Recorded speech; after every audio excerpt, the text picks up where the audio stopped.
Welcome to the Worthy and Whole podcast, a space for women who are done striving for worth and ready to live from it. I'm Leanne, a women's health nurse turned Christian holistic coach. This is a space for women of faith who love God and are ready to step forward into clarity, confidence, and purpose in Christ. Because your worth is already secure, and becoming whole is a journey we walk side by side. So before we begin, take a breath, because you're exactly where you need to be right now. Hi, friends. Welcome back to the Worthy and Whole podcast. This is a continuation of a fun little summer series where we're talking about joy, presence, and living in the fullness of a season that is often filled with excitement and just good old-fashioned play. Don't you think the idea of summer has so much nostalgia connected to it? We remember our childhood summers. It was not just a season, but almost an entire era, right? You would leave school in June as a kid and come back in the fall, and somehow everyone looked different and felt different. And for most of us, summer often felt like this coming-of-age experience. So naturally, I think a lot of us try to recreate that feeling, like for our kids or our families, and hopefully you'd like to recreate that feeling even for yourself. But the problem begins when the search for the carefree feeling of summer can actually become filled with pressure of, okay, we have about 100 days or less, we better make them count. And I totally get it. Because I love summer so much. I love to be outside, and I love being by the water and walking and hiking and being in creation. But in our desire to make summer meaningful, we accidentally turn it into another thing to manage and another place where we end up living from lack. Because if we are always believing the next fun thing is what will finally make us feel fulfilled, then can we ever really do enough? And it's almost as if we're idolizing summer itself.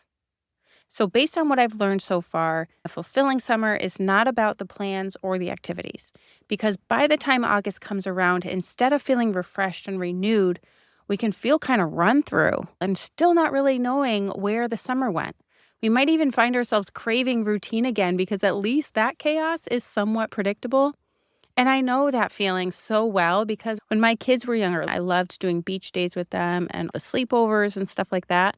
But by mid-August, I was always completely exhausted from being the event coordinator all summer, and I was kind of ready for school to start again. So today, I want to challenge the way we think about summer fun and fulfillment, the way we think about summer as a whole.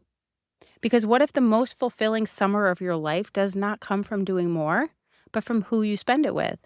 Perhaps it comes from one simple thing, or really one important person, Jesus, and abiding in him through all of it. And I don't mean that in a religious, pressure-filled, add one more thing to your list kind of way, because if you're listening to this podcast, I already know you probably don't need another thing added to your to-do list. You need practical ways to grow in peace, joy, and live more from the Spirit, not from striving. So I mean this in a real, relational, everyday kind of way. Because if you belong to Jesus, you have not just received a belief system, you have entered into relationship with him. Have you ever thought about Jesus as your closest friend, your forever friend, the one who doesn't leave in good times or bad, and the one who is not only there when life is falling apart, but he's actually there and wants to be with you in all of it, the good and bad. And that idea of a closest friend makes me think about summer growing up too. Do you remember how sometimes every summer you had a different BFF? Maybe you were always at their house or they were always at yours. You were constantly together, inseparable even. Like where you went, she went. And where she went, you went. It was almost to a fault. People knew that you guys were going everywhere together. You made plans together and it felt like summer was better because they were in every part of it. So what if this summer, part of having the best summer ever is learning to stay connected to Jesus just like your BFF. Not because Jesus depends on us, but because we are deeply dependent on him. And the beautiful thing is, he wants to be a part of our lives. Not just the Sunday morning looking parts, and not just the struggle either. He wants to be at the center of all of it. And isn't that such a great gift to have in a friend? Someone who wants to be a part of your life, the big parts and the small parts. So if you didn't know, I want you to understand that Jesus is not reserved for Sunday morning or your quiet time, or just your devotionals. Listen, you don't only need to be going through hard times to call on him. He is Emmanuel, which means God with us, all the time, eternally with us. And because of this, The most fulfilling summer of your life begins when you stop trying to create fullness apart from Him and start receiving fullness with Him. Jesus goes on in John 15:5 and says, I am the vine, and you are the branches. If you remain in me and I in you, you will bear much fruit. That means peace is not something we have to create through our own works. We've talked about this in earlier episodes. And joy and renewal are not things we have to earn in our own strength either. That is the fruit that comes from connection with Jesus and abiding with Him. He is the vine and you are the branches. If you remain in Him and He in you, you will bear much fruit. Imagine if your summer BFF could promise you that growing up. Because if Jesus is the source of life, joy, peace, renewal, and love, then it makes sense that the most fulfilling summer would be the one where we stay connected to Him. And just hold on a minute. We don't do this because we have to. This is a gift to be with Him to receive, because Jesus is where life is. This is where abundant living truly comes from. This is where we stop living from lack and start living from overflow. Why? Because He is the source, not the external things we squeeze into our schedules. Those aren't the source of our joy, no matter how hard we try to plan it and micromanage it. So does this sound familiar? I have to do everything or I'll miss out. We call it FOMO in today's culture, but that is a voice of lack. An attitude of lack says things like, I need more memories and more proof that this summer mattered. Or if I don't make this memorable for everyone, I did a bad job. But abiding says, Jesus is with me here and I can be present in this moment. It gives a peace that you don't have to strive to create fullness and that you can receive fullness from Him. And that shift, it changes everything, especially for moms. Because if you're a mom, you know there can be a lot of pressure around summer. You want your kids to have a good summer. You want them to make memories, but you are also still a human being with limitations. You still need rest and have responsibilities. You likely still have to work, do laundry, prep meals, and, all of the things, not to mention your own personal wellness and self-care. So this episode is not about telling you to do more. Let's start with this. Make room for Jesus in the life you are already living. The song Make Room by Cody Carnes inspired this episode. I was listening to it. There's this idea in that song of coming back to the beginning, returning to the first love, making space for God to have His way. And I think that is such a beautiful invitation for summer. Do you remember when you first encountered Jesus? The love, the awe, the overflow. Sometimes along the way, that fire can cool off a bit. Not on purpose, but just like any relationship that begins to go through the motions over time. So what if this summer became a time of returning to your first love? Returning to the place where you first knew Jesus was yours and you were His. And coming back to that first spark, that first awareness that you were not alone and you would never be alone, that God loved you and that He was nearer than you ever realized before. Can you actually think back to that time in your life? Or if you haven't had that encounter with Jesus yet, what better time to draw near to Him than this summer? Because what if summer was not just about making memories or trying to relive the childhood playtime growing up, but is also about rekindling intimacy with Jesus? Because in that intention, all things can be fulfilled. And again, not in a complicated way, but in a relational way. And think about a marriage or a close friendship. If you want a relationship to be rekindled and grow, you don't only call on that person when you're in need. You bring them into the good parts too. You invite them to the birthday parties and the celebrations. You call them when you have good news. You spend time together and you go places together and you share your thoughts by talking and listening. And sometimes you're okay to just sit in the quiet and enjoy each other's company, simply. And you can call them when life is hard. But if the only time you ever reached out was when something went wrong, that relationship would probably feel very one-sided. And without that connection, that endures and fulfills. And I hate to say it, but don't we all do that a little with Jesus sometimes? We are quick to invite Him into our struggle or pain, our prayer requests, right? Jesus, come fix my mess. And we are quick to pray when we need help. And that's good because we're supposed to pray without ceasing. So that's not a bad thing. He wants us to come to Him when we are weary and needing rest, to relieve us our burdens and give us peace, because He is a good, good Father. Jesus also wants to be invited into the good parts too. And how fun could that be? Did you know Jesus delights in the things that you delight in? That means perhaps he enjoys more than you think the walk you take together, or the time at the beach soaking in the sun, or even the time that you spend sitting on a park bench and sketching and doodling in your journal. Could you believe that? What if we are the ones who unintentionally leave him out of all the good parts? And honestly, think back, how would you feel if your closest childhood BFF left you out of the good parts of their life? That would be a bummer, wouldn't it? If you didn't get invited to their summer pool party. And I know that we don't do this intentionally, but life gets really loud and we get swept away. It happens to me. It happens to all of us. Psalm 16 verse 11 says, "You make known to me the path of life, and you will fill me with joy in your presence." Joy is found in his presence, and we don't have to chase him down because scripture says if we draw near to him, he will draw near to us. We simply need to posture our hearts towards him to receive him. So become aware, turn your attention to Jesus, and make room for him. And to further anchor this practice for the summer, what if instead of simply putting Jesus first, we put him at the center? And I'm not saying Jesus shouldn't be first in our hearts, because he should. I'm saying that he was never meant to be confined to the first slot of the day and then left out of everything else. So hear me out on this. Because if we imagine Jesus as first on the list, then sometimes it can feel like we did our Jesus thing in the morning and then moved on to everything else. Or we feel guilty because something else needed us first that day, like the kids, work, or something else. And then we think, well, I already blew it today. I didn't put Jesus first. But what if the invitation is not only to put Jesus at the top of the list? What if the invitation is to put him at the center of the whole thing? So I heard a sermon, and he did a great job of walking this out.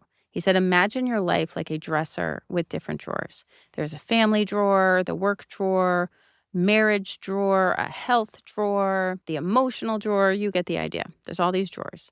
And if Jesus is only sitting on top of the dresser or in the top drawer, that might sound good in theory, right? He's first, he's at the top, but he can feel separate from the actual or from the other drawers of your life. Does that make sense? So what if Jesus was in every drawer? Every time you opened up a new drawer, there he was.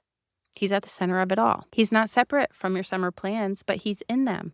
He's not separate from your routines, but he's present in the middle of them. And that's how I see abiding. It's living your life with Jesus and bringing him with you. So let me give you a few simple ways to abide with Jesus this summer. The first is to talk with God like he is a person who is actually with you, because he is. It's just hard for some of us to wrap our heads around this idea, or maybe we think we'll look weird to others. But you know what? Sometimes everything you ever wanted and needed is on the other side of looking weird for a little bit. So go for it. On your walk, talk to him. In the car, talk to him. When you're overwhelmed and when you're grateful, talk to him. It doesn't have to sound formal. It can be as simple as, Lord, thank you for this day. Or, Lord, what am I doing in this moment? Can you help me? Lord, thank you for this breeze, this sunshine, and this moment. Don't overcomplicate it. Just speak to him. The second way is to create little Jesus dates. And you plan intentional moments with him, and they're set apart for him. It can just be sharing some tea on the porch, but focused on him. It could be a walk where you don't listen to anything and you just talk with God. Personally, I like to sit quietly somewhere, peaceful, with my eyes closed for 5 minutes, letting myself hear him and receive his love. And I'll even have an inner dialogue in my mind where I call out to him with a question or an affirmation or declaration of how much I love him, and I wait and I listen to see what I receive back. And that's my favorite way to intentionally bring Jesus into all of my spaces. I can do that anywhere. The thing is, not everything has to be a big religious, spiritual event. I think it's just in making the space for you to notice his presence. Because like I said before, the scripture verse is James 4:8. It says, come near to God and he will come near to you. That's his promise. When we draw near, he draws near. The third way is to listen in the quiet. This one is so hard, especially when your life is a little chaotic and loud. But what if this summer, instead of filling every quiet moment, we left a little room? And you can think of it as something simply as adding a moment to the end of your car ride to posture your heart to Jesus and just listen. Or before you even stand up from your bed in the morning, sit at the edge and for at least 60 seconds, with a listening heart, open up to what he may want you to hear. I used to struggle and fill every quiet moment with a podcast or with music or scrolling on my phone, but there is so much peace in the space that we make for him. And to abide, we need space to listen, to hear what God may be showing us and noticing what he's stirring. So start with giving Jesus that space to show you.